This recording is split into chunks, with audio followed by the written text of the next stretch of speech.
Hello, everybody. It's very, very nice to be with you today. I'm one of the teachers at East Selkirk Middle School, and one of my favorite things is books. I hope you like reading books too. Some of you might not know how to read yet. Some of you are maybe starting to learn how to read. Well, I have a very special book that I want to share with you, and it's called The Mitten. And this is one of my favorite books. I hope that you also like animals. Can you give me a thumbs up? Do you like animals? Anybody like animals? Excellent. I love animals too. Well, this is a very special book called The Mitten, and it's by an author called Dan Brett. So I'm going to read this picture book, and I'm going to show you all the special pictures that are happening in there too. So as you're listening to this story, make sure you're watching for all the animals and this boy right over here. It says, once there was a boy named Nicky who wanted his new mitts made from wool as white as snow. I don't know if you've ever had white mitts, but you certainly know that snow's nice and white. So keep an eye out for this boy over here, Nicky.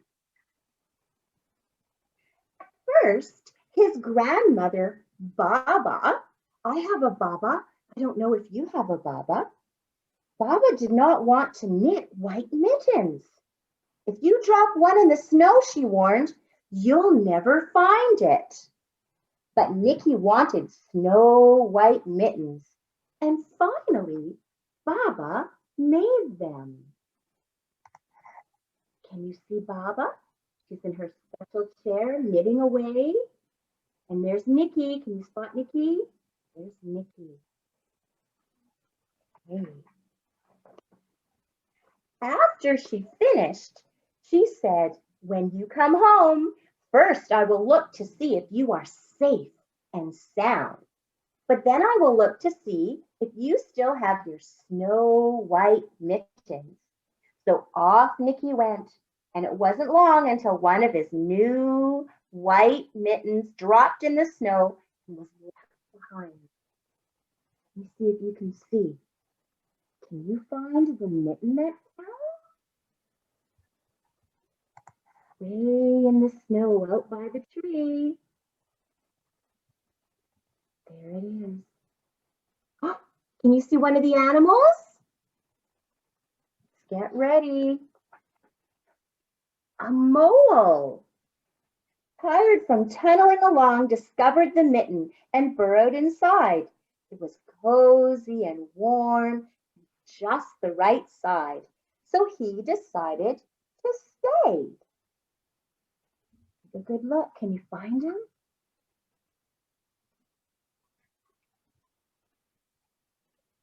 There he is, way over here. Can you see what animal's coming next?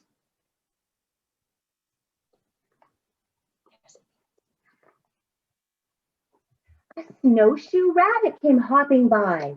He stopped for a moment to admire his winter coat. It was then that he saw the mitten, and he wiggled in, feet first.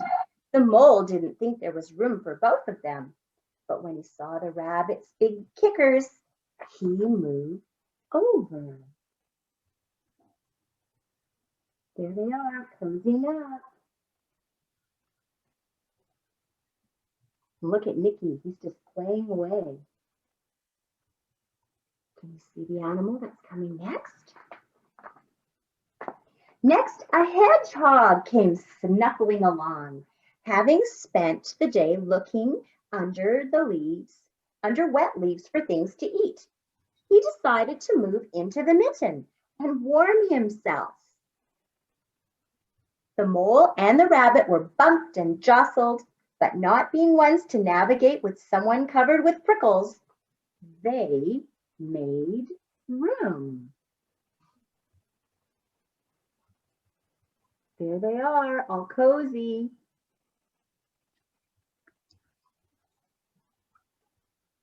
Those prickles would be sharp. As soon as the hedgehog disappeared into the mitten, a big owl attracted by the commotion, swooped down. When he decided to move in also, the mole, the rabbit, and the hedgehog grumbled. But when they saw the owl's glinty talons, they quickly let him in. See his talons? Those are down there by his feet. There's the owl, rabbit, mole, hedgehog. Here they are, getting cozy. Up through the snow appeared a badger. He eyed the mitten and began to climb in. The mole, the rabbit, the hedgehog, and the owl were not pleased. There was no room left. But when they saw his diggers, they gave him the thumb. There they are.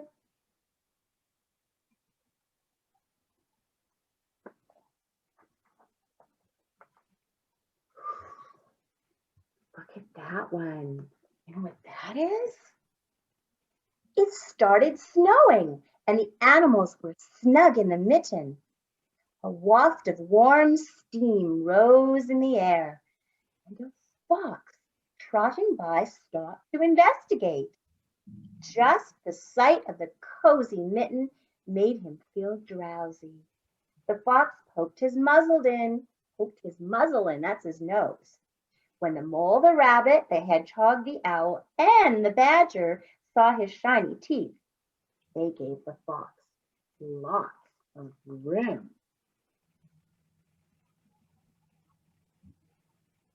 Think they're all gonna fit? Wow. Take a look, there's one more surprise. Can you see him over here? Oh boy. A great bear lumbered by. He spied the mitten all plumped up. Not being one to be left out in the cold, he began to nose his way in. The animals were packed in as tightly as could be. But what animal would argue with the bear? The mitten swelled and stretched. It was pulled and bulged too many times in size. But Baba's good knitting held fast. Mary's trying to get in there. Look at poor Nicky over here. He's looking, he's playing. Oh boy, looks like there's one more animal coming. Can you see him over here?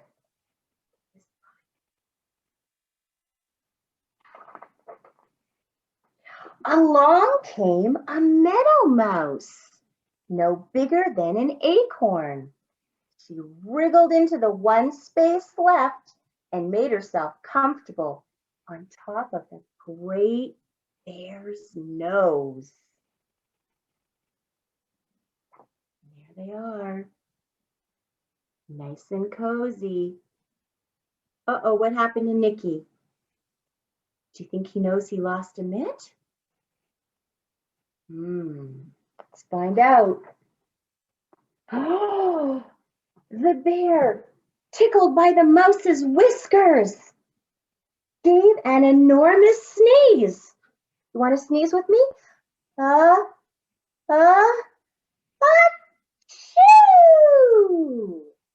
The force of the sneeze shot the mitten up into the sky and scattered the animals in all directions. There they go, flying all up in the sky. Look at them. Wow. That was a big sneeze. On his way home, Nicky saw a white shape in the distance. It was the lost mitt, silhouetted against the blue sky. That's lucky, isn't it? As he ran to catch his snow-white mitten, he saw Baba's face in the window. First, she looked to see if he was safe and sound, and then she saw that he still had his new mitten. Look at that. Do you see anything wrong with that mitten? And there's Baba and Nikki. And look at that mitten. Look what happened. Baba's wondering how that mitten got so big. Because all the animals fit in there for a little cozy little time together. Wow. And that's the end of the mitten. Thank you so much, Mark Perot. You're If you had an animal that was living in your mitten, what animal would you like in your mitten? I wonder. Maybe 2 or 3 animals. Maybe 2 or 3 would fit. They need a buddy. Yeah, that's right. Thank you so much. Good, good. Oh, I hear some clapping. Yay. Thank you. Perfect. Now we're going to ask Miss Gorbet to read her book, and I believe it's called Mathew's Myths. Yes. Hi, everybody. So this is another story. This is called Mathew's Myths.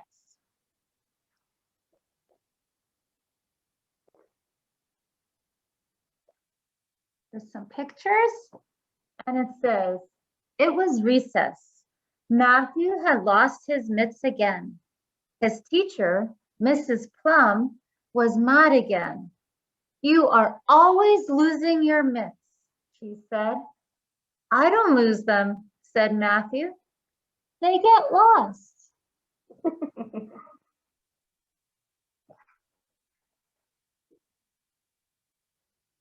There he is again. He looked in his pockets. He looked in his sleeves. He looked in his boots. A girl tapped him. Are these your mitts? Yes, they are, said Mathew. Would you like to play with me, he asked. Yes, I would, said the girl. They played all recess. So there they are. And then they're playing outside at recess.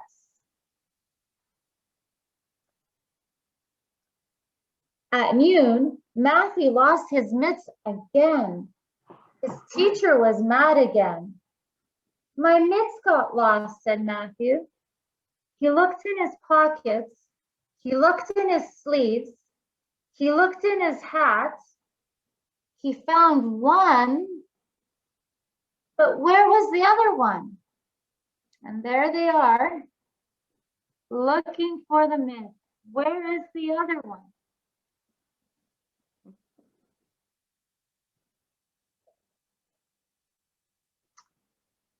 A boy tapped him. Is this your mitt?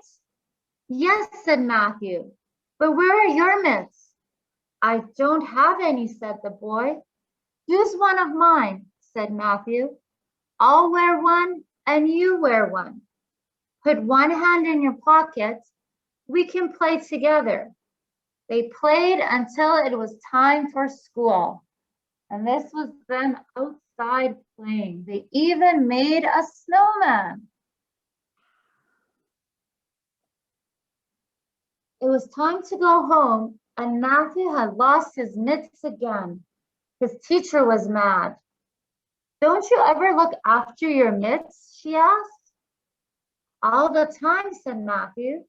They just get lost. He had only one mitt to look for now. His friend had the other. He looked in his pocket.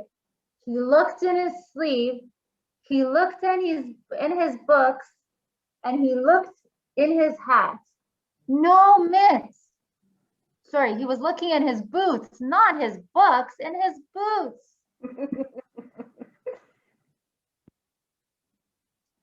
He started to go home. A little boy tapped him. Is this your mitt? Yes, said Mathew. Thank you. Your jacket is open. Can I help you with your zipper? Mathew put his mitt down. Zip went the zipper, and zoom went the dog. Away it went with Mathew's mitt. So now the dog has his mitts. Uh-oh. Mathew and the little boy ran after the dog. They ran up one street and down another. The dog ran into a house. Oh, thank you, Mathew, said the boy. You have helped me. You are a good friend.